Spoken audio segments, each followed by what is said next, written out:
อ๋อมันกินอิ่มละกินอิ่มเลยเริ่มอยากนอนแล้วนะจักมันไปหิวมาแต่ทั้งไหน ว้า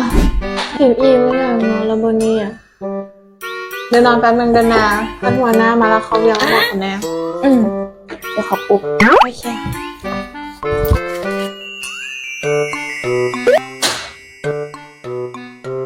เมี่ยงเด็กน้อยใส่โยนม้าก่อนจะมันคิดดูค่ะเมี่ยงนี่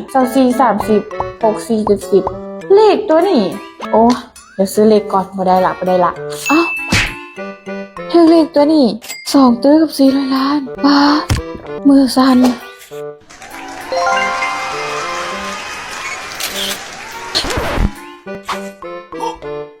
เป็นอย่างฝันว่าถึกเลขเดี๋ยวซื้อเลขก่อนจื้อสมองว่าฝันเนี่ย จื้อแล้วเนาะโอ้ยฝันมาบักดีๆพุ่นนะเลขกบอยากซื้อน ต้องไปไง30 70ในแหล่งต้องถึกแน่นอนถือเลขแล้วไปกินเบียร์ป่ะจัดไป